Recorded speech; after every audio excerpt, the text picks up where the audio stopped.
বন্ধুরা, আশা করি তোমরা সকলে ভালো আছো। তোমার চ্যানেলে তোমাদের সবাইকে স্বাগতম। তো স্বাভাবিকভাবে চারিদিকে অরণ্য সপ্তাহ উদযাপন অনুষ্ঠান বর্তমান সরকারের সময় থেকে একদম ব্যাপক আকারে শুরু হয়েছে। তো এই মুহূর্তে দাঁড়িয়ে আমাদের বিভিন্ন জায়গায় বিভিন্ন রকম প্রোগ্রামও চলছে।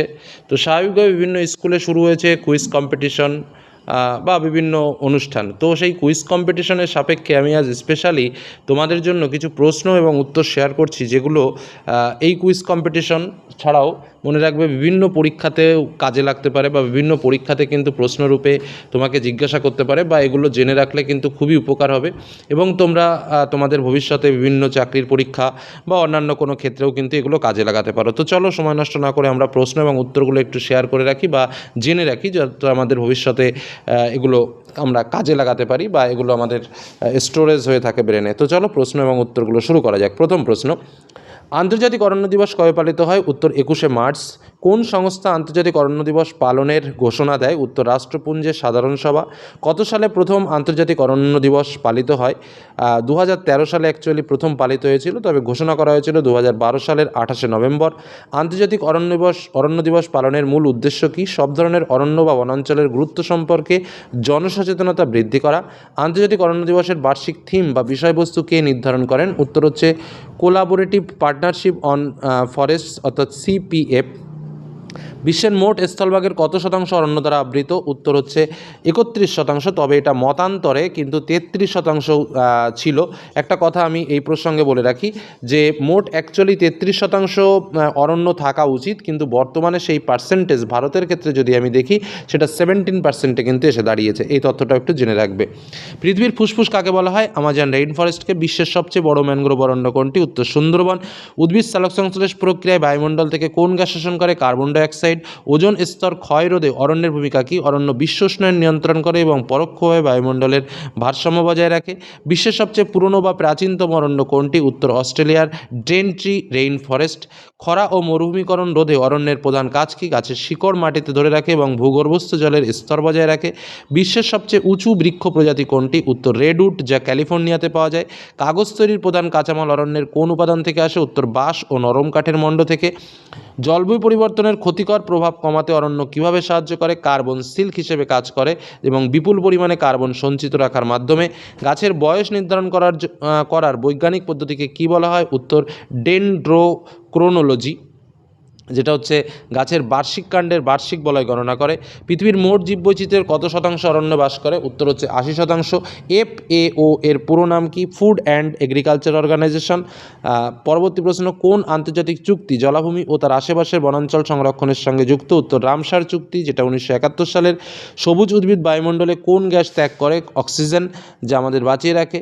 ভারতের কেন্দ্রীয় পরিবেশ, অরণ্য ও জলবায়ুর পরিবর্তন মন্ত্রকের বর্তমান সদর দপ্তর কোথায় অবস্থিত? উত্তর ইন্দিরা পরিবেশ ভবন, যেটা নতুন দিল্লিতে। ভারতের মোট ভৌগোলিক এলাকার কত শতাংশ বনভূমি থাকা আবশ্যিক? 33%। ভারতের বন গবেষণা কেন্দ্র কোথায় অবস্থিত? দেরাদুন, উত্তরাখণ্ড। কত বছর অন্তর India state of forest report প্রকাশিত হয়? প্রতি 2 বছর অন্তর। ভারতের কোন রাজ্যে সবচেয়ে বেশি আয়তনের অরণ্য বা বনভূমি রয়েছে? উত্তর মধ্যপ্রদেশ। শতাংশের বিচারে ভারতের কোন রাজ্যে সবচেয়ে বেশি বনভূমি রয়েছে? মিজোরাম। ভারতের কোন কেন্দ্রশাসিত অঞ্চলে বনাঞ্চলের শতাংশ সবচেয়ে বেশি? উত্তর লাক্ষাদ্বীপ। ভারতের কোন রাজ্যে বনভূমির পরিমাণ সবচেয়ে কম? উত্তর হরিয়ানা। ভারতের বিখ্যাত উদীয়মান সূর্যের দেশ অরুণাচল প্রদেশের অরণ্য কী প্রকৃতির? উত্তর ক্রান্তীয় চিরহরিত এবং পার্বত্য অরণ্য। ভারতের কোন অরণ্য সবচেয়ে বেশি এলাকা জুড়ে রয়েছে? উত্তর ক্রান্তীয় পর্ণমোচী অরণ্য। ভারতের কোন অরণ্যে এশীয় সিংহ পাওয়া যায়? দ্য এশিয়াটিক লায়ন, যেটা হচ্ছে গুজরাটের গির অরণ্য। ভারতের অ্যামাজনের মতো চিরহরিত অরণ্য বা রেইন ফরেস্ট কোথায় দেখা যায়? উত্তর পশ্চিমঘাট পর্বতমালা এবং উত্তর পূর্ব ভারতে।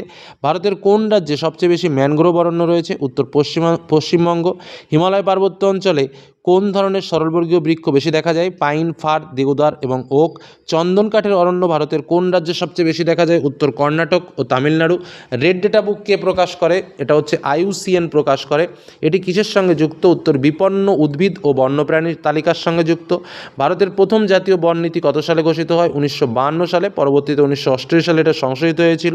ভারতের ফরেস্ট ম্যান অফ ইন্ডিয়া কাকে বলা হয়? যাদব পায়েনংকে, যিনি হচ্ছেন আসামের পরিবেশ কর্মী। ভারতের বন্যপ্রাণী সংরক্ষণ আইন কত সালে পাশ হয়? 1972 সালে। ভারতের অরণ্য সংরক্ষণ আইন কত সালে পাশ হয়? 1980 সালে। ভারতের প্রথম জাতীয় উদ্যান কোনটি? জিম করবেট জাতীয় উদ্যান, যেটা উত্তরাখণ্ডে। পূর্বে এর নাম ছিল হেইলি ন্যাশনাল পার্ক। ভারতের বৃহত্তম জাতীয় উদ্যান কোনটি? হেমিস জাতীয় উদ্যান, যেটা লাদাখে রয়েছে। ভারতের ক্ষুদ্রতম জাতীয় উদ্যান কোনটি? সাউথ বটন আইল্যান্ড জাতীয় উদ্যান, যেটা আন্দামান ও নিকোবর দ্বীপপুঞ্জে রয়েছে। বিশ্বের একমাত্র ভাসমান জাতীয় উদ্যান কোনটি? যেটা হচ্ছে কেইবুল লামজাও জাতীয় উদ্যান, যেটা মণিপুরে আছে। একশৃঙ্গ গন্ডারের জন্য ভারতের কোন জাতীয় উদ্যান বিখ্যাত? উত্তর হচ্ছে কাজিরাঙ্গা জাতীয় উদ্যান, যেটা আসামে রয়েছে। ভারতের কোন অভয়ারণ্য বুনো গাধার জন্য বিখ্যাত? উত্তর গুজরাটের কচ্ছের রণ। কাঞ্চনজঙ্ঘার জাতীয় উদ্যান ভারতের কোন রাজ্যে অবস্থিত? উত্তর সিকিম। কেবলাদেও জাতীয় উদ্যান হরিণ ও পাখির জন্য বিখ্যাত, সেটি কোন রাজ্যে অবস্থিত? রাজস্থান, যার পূর্বে ভরতপুর পক্ষীরালয় নাম ছিল। ভারতের প্রজেক্ট টাইগার কত সালে শুরু হয়েছিল? 1973 সালে। ভারতের প্রজেক্ট এলিফ্যান্ট কত সালে শুরু হয়েছিল? 1992 সালে। পেরিয়ার জাতীয় উদ্যান ও ব্যাঘ্র প্রকল্প ভারতের কোন রাজ্যে অবস্থিত? উত্তর কেরল। সুন্দরবন কত সালে ইউনেস্কো ওয়ার্ল্ড হেরিটেজ সাইটের মর্যাদা পায়? উত্তর 1987 সালে। সুন্দরবনকে কত সালে রামসার সাইট হিসেবে ঘোষণা করা হয়? 2019 সালে। মানস জাতীয় উদ্যান কোন রাজ্যে অবস্থিত? উত্তর আসাম। বান্ধবগড় জাতীয় উদ্যান কোন রাজ্যে অবস্থিত, যা বাঘের ঘনত্বের জন্য বিখ্যাত? উত্তর মধ্যপ্রদেশ। শিমলিপাল জাতীয় উদ্যান ও বায়োস্ফিয়ার রিজার্ভ ভারতের কোন রাজ্যে অবস্থিত? উত্তর উড়িষ্যা। ভারতের কোন জাতীয় উদ্যানে প্রথম চিতাবাঘ পুনর্বাসনের জন্য আফ্রিকা থেকে আনা হয়েছিল? উত্তর কুনো জাতীয় উদ্যান, মধ্যপ্রদেশ। রণথম্বর জাতীয় উদ্যান কোন বন্যপ্রাণীর জন্য বিখ্যাত? উত্তর রয়্যাল বেঙ্গল টাইগার। দুধওয়া জাতীয় উদ্যান ভারতের কোন রাজ্যে অবস্থিত? উত্তরপ্রদেশ। নামদফা জাতীয় উদ্যান ভারতের কোন রাজ্যে অবস্থিত? অরুণাচল প্রদেশ। ভারতের গাছ কাটার বিরুদ্ধে বিখ্যাত চিপকো আন্দোলন কত সালে শুরু হয়েছিল? 1973 সালে। চিপকো শব্দের অর্থ কি? জড়িয়ে ধরা বা আলিঙ্গন করা। চিপকো আন্দোলনের মূল নেতা কে ছিল? সুন্দরলাল বহুগুণা এবং চণ্ডীপ্রসাদ ভাট। কোন রাজ্যে চিপকো আন্দোলন শুরু হয়েছিল? উত্তরাখণ্ডে। দক্ষিণ ভারতে চিপকো আন্দোলনের অনুকরণে কোন আন্দোলন শুরু হয়েছিল? আপিক্য আন্দোলন। আপিক্য আন্দোলন ভারতের কোন রাজ্যে হয়েছিল? উত্তর কর্ণাটক। কেরলের চিরহরিত ক্রান্তীয় অরণ্যকে বাঁচাতে কোন আন্দোলন হয়েছিল? উত্তর সাইলেন্ট ভ্যালি আন্দোলন। ঐতিহাসিক খেজরি আন্দোলন বা বিশ্বই আন্দোলন কোথায় হয়েছিল? রাজস্থানের খেজারডি গ্রামে। খেজরি আন্দোলনে গাছ বাঁচাতে গিয়ে কে নিজের জীবন উৎসর্গ করেছিল? উত্তর অমৃত দেবী বিশ্বই। তার নামে এখনও বন্যপ্রাণী সংরক্ষণের পুরস্কার দেওয়া হয়। নবদান্য আন্দোলনের প্রতিষ্ঠাতাকে, যিনি একজন প্রখ্যাত পরিবেশকর্মী? উত্তর বন্দনা শিবা। নর্মদা বাঁচাও আন্দোলনের প্রধান নেত্রী কে ছিলেন? মেধা পাটেকর। ভারতের কোন আদিবাসী বিদ্রোহ জঙ্গল ও জমির অধিকার রক্ষার জন্য হয়েছিল? সাঁওতাল বিদ্রোহ এবং মুন্ডা বিদ্রোহ। সাঁওতাল বিদ্রোহ হয়েছিল 1855-তে, মুন্ডা বিদ্রোহ হয়েছিল 1899-তে। ভারতে বন মহোৎসব উৎসবের সূচনা করেছিলেন কে? কানিয়ালাল মানিকলাল মুন্সি 1950 সালে। ভারতে প্রতি বছর কোন সময় বন মহোৎসব বা বৃক্ষরোপণ উৎসব পালন করা হয়? জুলাই মাসের প্রথম সপ্তাহে। ভারতের ওয়াটারম্যান অফ ইন্ডিয়া কাকে বলা হয়? রাজেন্দ্র সিংকে। প্রখ্যাত পরিবেশবিদ সালিম আলী কিসের জন্য বিখ্যাত ছিলেন? তিনি ভারতের বিখ্যাত পক্ষীবিদ ছিলেন, তাকে বার্ডম্যান অফ ইন্ডিয়া বলা হয়। ঝাড়খণ্ডের জঙ্গল বাঁচাও আন্দোলন কত সালে শুরু হয়? 1980-এর দশকে সিংভূম জেলায়। ভারতের সংবিধানে অরণ্য ও বন্যপ্রাণী রক্ষা কোন তালিকার অন্তর্ভুক্ত? যৌথ তালিকার অন্তর্ভুক্ত। জাতীয় পরিবেশ আদালত বা ন্যাশনাল গ্রিন ট্রাইব্যুনাল কত সালে গঠিত হয়? 2010 সালে। সংবিধানের কোন অনুচ্ছেদে পরিবেশ ও বনাঞ্চল রক্ষা করা নাগরিকদের মৌলিক কর্তব্য বলা হয়েছে? 51A। পশ্চিমবঙ্গে মোট ভৌগোলিক এলাকার কত শতাংশ বনভূমি? 19%।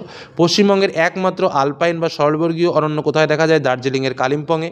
সুন্দরবনের নামকরণ কোন বৃক্ষের নাম অনুসারে হয়েছে? সুন্দরী। পশ্চিমবঙ্গের আরও অঞ্চলে কোন ধরনের অরণ্য সবচেয়ে বেশি দেখা যায়? শাল বা পর্ণমোচী। পশ্চিমবঙ্গের উত্তর ভাগের জঙ্গলকে এক কথায় কী বলা হয়? ডুয়ার্স ও তরাইয়ের অরণ্য। পশ্চিমবঙ্গের কয়টি জাতীয় উদ্যান রয়েছে? 6টি। সুন্দরবন, জলদাপাড়া, বক্সা, গরুমারা, নেওড়া ভ্যালি এবং সিংহলীলা। জলদাপাড়া জাতীয় উদ্যান পশ্চিমবঙ্গের কোন জেলায় অবস্থিত? আলিপুরদুয়ার। পশ্চিমবঙ্গের কোন জাতীয় উদ্যানটি রেড পান্ডার জন্য বিখ্যাত? সিংহলীলা। বক্সা ব্যাঘ্র প্রকল্প পশ্চিমবঙ্গের কোন জেলায় অবস্থিত? আলিপুরদুয়ার। পশ্চিমবঙ্গের রাজ্য পশুর নাম কি, যা মেছো বিড়াল নামে পরিচিত? Fishing cat. মেছো বিড়াল পশ্চিমবঙ্গের রাজ্য পশু। পশ্চিমবঙ্গের রাজ্য বৃক্ষ বা গাছের নাম কি? ছাতিম গাছ। পশ্চিমবঙ্গের কোন অভয়ারণ্যটি পরিযায়ী পাখিদের জন্য বিখ্যাত? চিন্তামণিকর পক্ষী অভয়ারণ্য, যেটা নরেন্দ্রপুর দক্ষিণ 24 পরগনা রয়েছে, এবং কুলিক পক্ষী অভয়ারণ্য, যেটা উত্তর দিনাজপুরে রয়েছে। আচ্ছা, যুগ্ম বন পরিচালন ব্যবস্থা বা জয়েন্ট ফরেস্ট ম্যানেজমেন্ট বা JFM ভারতের কোথায় প্রথম সফলভাবে শুরু হয়েছিল? পশ্চিমবঙ্গের মেদিনীপুর জেলার আড়াবাড়ি অরণ্যে। পশ্চিমবঙ্গের জলদাপাড়া ছাড়া আর কোন অভয়ারণ্যে একশৃঙ্গ গন্ডার দেখা যায়? গরুমারা জাতীয় উদ্যানে। ভারতের কোন কেন্দ্রশাসিত অঞ্চলে কোনো বনাঞ্চল বা রেকর্ড করা বনভূমি নেই বললেই চলে? উত্তর দমনদ্বীপ এবং লাক্ষাদ্বীপে। আচ্ছা, গাছের কোন অংশ থেকে প্রাকৃতিক রবার সংগ্রহ করা হয়? রবার গাছের ক্ষীর বা ল্যাটেক্স থেকে। কুইনাইন ওষুধ তৈরিতে অরণ্যের কোন গাছের ছাল ব্যবহার করা হয়? ছিনকোনা গাছের ছাল। কোন গাছের কাঠ থেকে ক্রিকেটার ব্যাট তৈরি হয়? উত্তর হচ্ছে উইলো কাঠ থেকে। ভারতের কোন রাজ্যকে টাইগার স্টেট বলা হয়? কারণ সেখানে সবচেয়ে বেশি বাঘ ও গভীর জঙ্গল রয়েছে। মধ্যপ্রদেশ। আন্তর্জাতিক অরণ্য দিবস 2026-এর অফিসিয়াল থিম বা মূল বিষয়বস্তু কী ছিল? অরণ্য এবং উদ্ভাবন। ভারতের কোন অরণ্যকে শৈল অরণ্য বা শোলা ফরেস্ট বলা হয়? দক্ষিণ ভারতের নীলগিরি ও আনাইমালাই পর্বতের উচ্চভূমির ক্রান্তীয় পার্বত্য উপত্যকার এক বিশেষ চিরহরিত অরণ্যকে। বিশ্বের প্রথম দেশ হিসেবে কোনটি সংবিধানের প্রকৃতির বা বনাঞ্চলের নিজস্ব অধিকারকে স্বীকৃতি দিয়েছে? উত্তর হচ্ছে ইকুয়েডর। ভারতের কোন রাজ্যে এশিয়ার বৃহত্তম টিউলিপ বাগান এবং সংলগ্ন সংরক্ষিত বন রয়েছে? উত্তর জম্মু কাশ্মীর। পশ্চিমবঙ্গের সুন্দরবন কাদামাটি ও লবণাক্ত জলে শ্বাস নেওয়ার জন্য ম্যানগ্রোভ উদ্ভিদের মূল মাটির উপরে উঠে আসে, একে কী বলা হয়? উত্তর শ্বাসমূল। গাছের ঢালে বা পাতায় এক ধরনের কাঁটার মতো অংশ থাকে যা জঙ্গলকে পশুদের হাত থেকে রক্ষা করে, কিন্তু কোনো গাছের কাণ্ড কাটলে যে আঠা বা রজন বের হয় তার মধ্যে বিখ্যাত হিং কোন ধরনের উদ্ভিদের মূলের রস থেকে পাওয়া যায়? উত্তর হচ্ছে ফেরুলা নামক আমব্রেলা প্রজাতির উদ্ভিদের মূলের শুকনো আঠা থেকে। ভারতের কোন বিখ্যাত অভয়ারণ্য বা অরণ্য হ্যাঙ্গুল বা কাশ্মীরি হরিণের একমাত্র বাসস্থান? উত্তর দাচিগাম জাতীয় অরণ্য। মিয়াওয়াকি পদ্ধতি কিসের সাথে সম্পর্কিত, যা আজকাল ভারতে খুব জনপ্রিয়? এটা হচ্ছে জাপানি উদ্ভিদবিদ আকিরা মিয়াওয়াকি উদ্ভাবিত এই পদ্ধতি খুব কম জায়গায় অত্যন্ত দ্রুত ঘন নগর বনাঞ্চল বা আরবান ফরেস্ট তৈরি করে। জঙ্গলের বাস্তুতন্ত্রে আমব্রেলা স্পিসিস বলতে কী বোঝায়? এমন কিছু গুরুত্বপূর্ণ প্রাণী যাদের সংরক্ষণ করলে তাদের অধীনে থাকা পুরো বনাঞ্চল এবং ছোট ছোট প্রাণীরা নিজেই সংরক্ষিত হয়ে যায়, সেই পদ্ধতিকে বলা হয় হচ্ছে আমব্রেলা স্পিসিস। ভারতের সবুজ বিপ্লবের জনক এম.এস. স্বামীনাথন পরিবেশের ভারসাম্য রক্ষায় কোন ধরনের অরণ্য বা ম্যানগ্রোভ গবেষণার তৈরি করেছিলেন? উত্তর হচ্ছে তামিলনাড়ুর পিচাভরম ম্যানগ্রোভ অরণ্য সংরক্ষণ কেন্দ্র। কাঠের বিকল্প হিসেবে কোন ঘাস জাতীয় উদ্ভিদকে সবুজ সোনা বা গ্রিন গোল্ড বলা হয়? বাঁশকে। ভারতের বৃহত্তম চিরহরিত বনাঞ্চল বা রেইন ফরেস্ট অঞ্চল কোনটি? উত্তর পূর্ব ভারতের দেহিং পাটকাই অরণ্য, যা পূর্বের আমাজন নামে পরিচিত। গভীর অরণ্যে উদ্ভিদের পাতার আলো সংশ্লেষের জন্য যে সবুজ কণা দায়ী তার নাম কি? উত্তর ক্লোরোফিল। আচ্ছা, দায়ী তার নাম হচ্ছে ক্লোরোফিল। এই ক্লোরোফিলে কোন ধাতু থাকে? উত্তর হচ্ছে ম্যাগনেসিয়াম।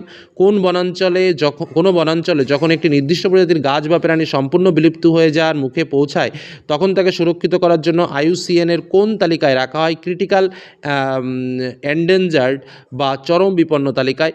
পরিবেশ বা অরণ্য সুরক্ষার উদ্দেশ্যে ভারতের সুপ্রিম কোর্ট কত সালে সমস্ত রকম কাঠ কাটার ওপর সাময়িক নিষেধাজ্ঞা জারি করে ঐতিহাসিক গোদাবর্মন তিরুমুলপাদ রায় দিয়েছিলেন? উত্তর 1996 সালে। তো কিছু ইম্পর্টেন্ট প্রশ্ন শেয়ার করলাম, প্রশ্নগুলো কিন্তু খুবই ইম্পর্টেন্ট এবং জানার মতো প্রশ্ন। তো আশা করি প্রশ্নগুলো তোমাদের ভালো লেগেছে, একটু জেনে রাখা ভালো এই ধরনের প্রশ্নগুলো, কারণ ভবিষ্যতে এগুলো খুব কাজে লাগে। তো আজকের মধ্যে এখানে শেষ করলাম। ভালো থেকো, সুস্থ থেকো, সাবধানে থেকো, ধন্যবাদ।